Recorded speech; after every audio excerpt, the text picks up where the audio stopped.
What's going on, gamers? Yeah, you guys see that picture next to me. You know who it is. He's back. So after Microsoft announces Hellblade, 2 coming to PlayStation 5, Dreamcast guy immediately responds to saying Xbox is truly dead because of that. Because somehow Hellblade going to PlayStation 5 is going to kill the Xbox, which is absolutely stupid.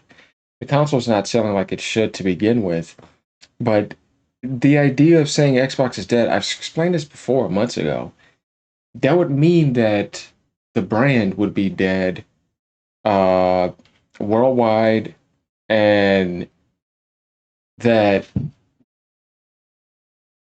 it wouldn't have no life as a publisher because it would be dead in the publishing sense too. Like, do we understand this? You can't really say that when it's still alive in a publishing sense more than they've ever been. That's kind of the point of the method that they're kind of moving towards. So we're going to get into this video.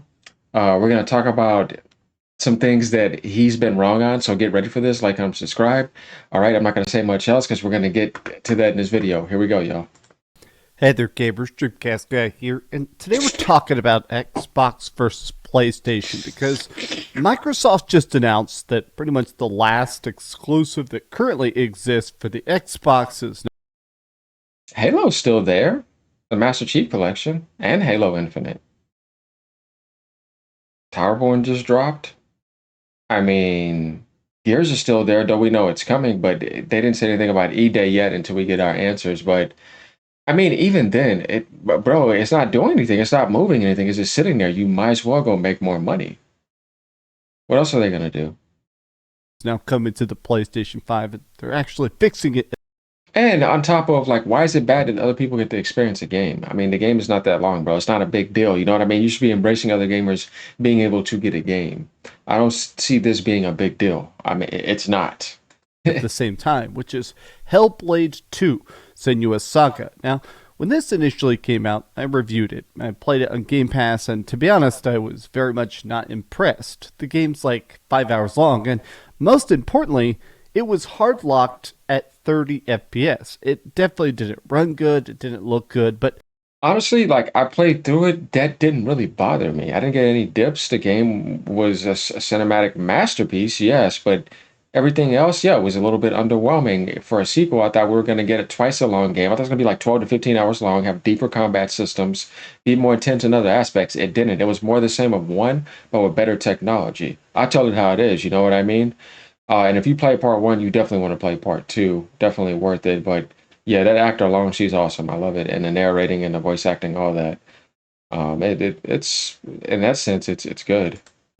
I'm kind of fascinated because a lot of PlayStation people are cheering this on. A lot of PlayStation people seem to be interested because the first game was very popular on PlayStation 4, so it's interesting the second game is coming to PlayStation 5. But I also want to take a look at a lot of the reactions because it does seem like a lot of the people that I know that own an Xbox, they're kind of pissed about even investing in this generation. They hate the fact that they bothered to buy an Xbox Series X, even if they also bought a PlayStation 5. A lot of people are saying, why did I spend $500 on a system 5 years ago that at this point is literally useless? But let's talk. Hi, hope you're having a great day, and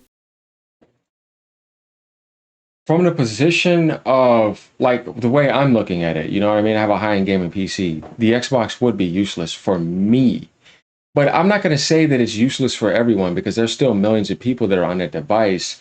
Let me give an example. Not everybody can afford a high-end gaming PC, and not everybody's in the PC world, right? So, and that extent, that means that they're only in the console world. If I was only in the console world, I would still have my Series X because why would I pass up Game Pass? I'm going to take that benefit. I think you would want to have all three. But if you didn't care and you're like, man, I make 7, 8 grand a month, you know what I mean? Some people, maybe I make more. I don't care. I want to buy I want to buy my games. Then yeah, you could just do the PlayStation 5 and the Switch because you're gonna have the Xbox games on PlayStation. You have the PlayStation games there, and then you have Nintendo being only on console. You know what I mean? I think the new meta is Nintendo PC. if you're patient. What do I mean by that? Well, PC gets PlayStation games now. Eventually, there's a timer. It already has all the Xbox games. The only thing it can't get is Switch 2 games. You know what I mean? And then like you have really good fighting games like Smash are going to be coming out, Mario Kart that's going to be online, and a lot of other online games that are coming more than ever. You have to be online to play those, and you're just not going to be able to do that on PC, even if you tried some other method. And you just know how ridiculous that's going to be. So the idea about Xbox being useless depends on your situation and your income. But like I said, there's people online right now that are playing Game Pass only in the Xbox world, and they're having a good time. So I wouldn't say that that's useless. It's very useful to them, and it saves them a lot of money, and they're still able to game. Just because from our situation we may feel that way does not mean we need to lose the common denominator ground, even though that's the smallest community. But even then, like it's the way of like how you say it. What do you mean by what you say? And that's my way of explaining it rather than his way of just saying that, because he's pissed off at the Xbox console, but he makes tons of money. Who cares? Like, If you could, please give this video a like and subscribe if you haven't already. Now, I just want to start the fact that this is real. I have to admit that I just woke up, and it took me a couple seconds to even acknowledge the fact that this is reality, because it. What do you mean? They already announced the Gears of War, a pillar. They already have Forza over there, Indiana Jones. Why is it so hard to imagine? Like Hellblade, which is a way lesser pillar, not even a pillar, even close, is hard to imagine that it's real, dude. Look, let me tell you the way I see things here, too, guys, and I'm gonna break it down very real for you. What Microsoft monopolized for recently, I don't look at as really their games in that sense, in a sense of you didn't develop it, you weren't there to put in the work. You just now got them, and then you're putting your name on stuff people release.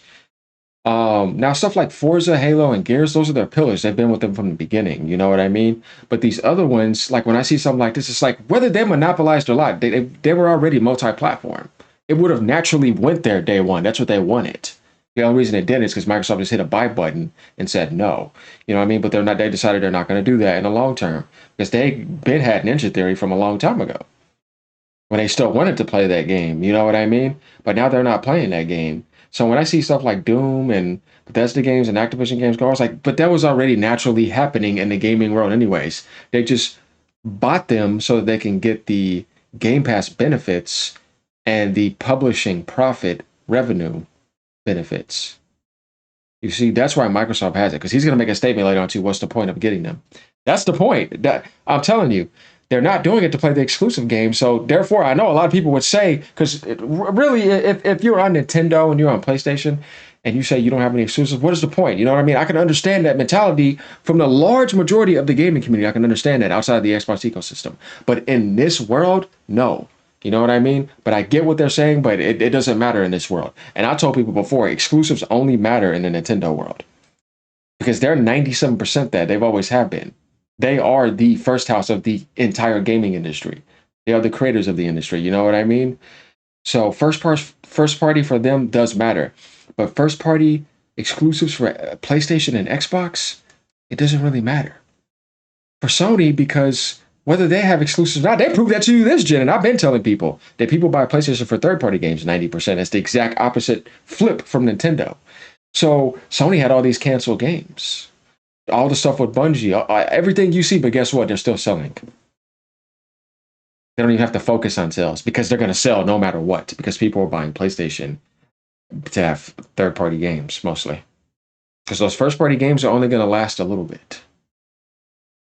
So what do they have to go back to? They have to go back to majority what's there, third-party. So exclusives don't really matter whether Sony keeps them like permanently. No. They have to eventually let them go. And it's smart to have time to still push more power into your console while you let it go like Microsoft's doing, but you're still selling a lot. You see what I mean? So I wanted to break that down because that's where the exclusive game is at right now. It's always been in Nintendo. They're the exclusive top dog. You know what I mean? Like VIP, like exclusives were always big over there. The only time it really mattered for Microsoft was when they had Halo, because that was the only place to play it. So everybody was getting an Xbox to play Halo and get online. Same thing for Gears eventually. You see what I mean? So Microsoft did have a period where exclusives really did mean something for them because they did come in the gaming industry that way. Sony didn't. They came in to be an open third-party vampire. I think you guys know what I mean. So this is something that needs to be explained in this video before we get to certain things that he's going to say. I already answered it for you guys. Just seems like such a, to me, it seems like we're seeing the last bits of Xbox die. I've been making videos now for many, many years, and I did The gaming console, yes. a whole series of videos that pissed people off where I called it Xbox is dead. In fact, to be a troll, I kind of want to call this video Xbox is dead. But the reason I did that series is because it's been interesting to watch piece by piece the entire narrative, the entire messaging, the entire hype cycle around Xbox just getting peeled back bit by bit. And when I see stuff like this, Hellblade 2 Enhanced coming to PlayStation 5, I feel like this is acknowledging that it's going to be getting a 60 FPS patch on the Pro, meaning that if you are a console gamer and you want to play games in the best power possible, you have to get a PlayStation 5 Pro, or in this case, No, you don't, because the experience is really good on Series X, and they're going to launch the 60 frames per second mode for Series X too and PC users. They're just doing that now because it's the time to do it, and they're including the PlayStation version to remarket to get more sales. Then they're going to do it for the Nintendo Switch 2 version. You see? This is what they're doing. This is their real strategy, a strong publisher. Um, Not to focus on Xbox sales and exclusives. They're just not, they can't do that anymore. That game, they can't play that game. That's a tough ass game. Only Nintendo and Sony are left with that. That's it. at least a PS5. I actually find it interesting that so many of the comments are like, buying all these studios feels pointless if they're putting all their games on the competitor platform anyways. Now, No, not if you're. Look, I never agree with that because that means you can't win the game naturally. You gotta monopolize. Sony does it too. I don't like anything monopolizing. That means you're losing because you can't handle the game. If you're good enough, you don't need to monopolize. That goes for anybody. You know what I mean? I'm not talking to Microsoft or so, just in general anybody. You know what I mean? It's the way I see this. But in this sense, against Sony, since they're both just doing the same game against each other, Microsoft just has more money. And I want you guys to really think about what I'm about to say. The point of it, if they weren't playing exclusive games, and like other people, Destin were saying, what's the point of getting Activision, is to increase their vanity on the surface, profit, revenue. You see what I'm saying? And being a top publisher. Otherwise, yeah, it would just be like, we're doing all this anyways. You just wouldn't have our games on your Game Pass system. And you wouldn't be reporting our fiscal results. Activision, Bethesda, you know what I mean? So that's why Microsoft did it. Because they knew no matter what, that was going to happen regardless. That they would get that idly to make their gaming not look so dead in those stats. That's a reality. It is. It's even hidden flatline with all of that. If you remove all those monopolies, they're like negative. It's bad. You know what I mean? And I think people deep down know this. So the way to look at Xbox positive is Game Pass and getting that Steam aspect in the future and putting our games, you know, everywhere to make more games. You're going to be able to get that service, you know what I mean? But you still have to face reality as a man, you know what I mean? Let's not just be wimps and, you know, cope. No. I've been faced that, you know what I mean, a long time ago. So I'm one of those beings that, you know, I love the 360 era big time too, just like everybody else in the Xbox original era.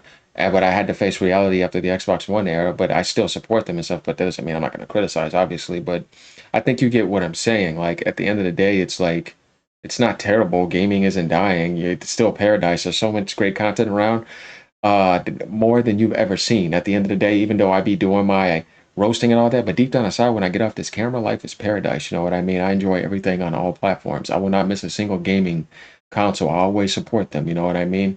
People can complain about the stuff we've been complaining about online and doing all that, which we still need to do just to get on the corporations. But I'm not skipping a whole generation of development because of stupid little minuscule stuff. To me, I'm saying subjectively to me, other people may look at it differently, but to me, when I know developers I love are going to be there, yeah, I'm not going anywhere because I know they're there. That's who I want to support. And that's what it always was originally. It's about the gaming community and the developer. The suit and tie, what relationship are you going to have with them? It was always about the developer and the gamer. And I still have that relationship with Nintendo, and you know, that never died. So yeah, why would I go anywhere? You know what I mean? No. Suits, yeah, they're annoying, but I'm not leaving a developer because of that. And I can afford to, it's no problem. So you see what I mean? It's that type of sense. It just depends on how you want to look at it. I find it interesting that only Microsoft did this. The companies that are being bought, for the most part, I guess And I know they're not going to get laid off.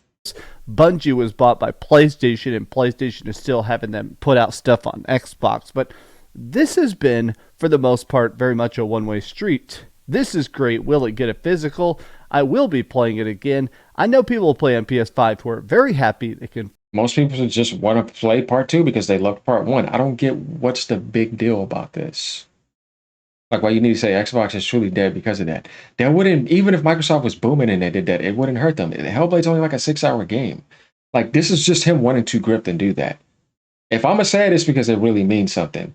But this guy, I think we all know. That's why I do the, it's like slurp, slop, slop. Here we go again. Finally play this. Now, my thing is the fact that this is not the biggest shock. Apparently, before Hellblade 2 even came out, there were actually some leaks that they wanted to do this very, very badly. Because apparently, even though, again, I really did not really care for this game very much, apparently Ninja Theory thought it was a masterpiece. They were super, super proud of it. They were happy that they were able to do such a big, grandiose... Technology-wise, yeah. Everything else, no, it's underwhelming.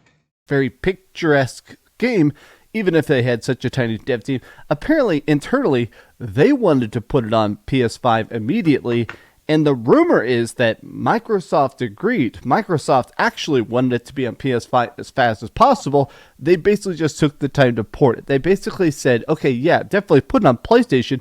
We want to make every dollar possible, besides just the Game Pass profit.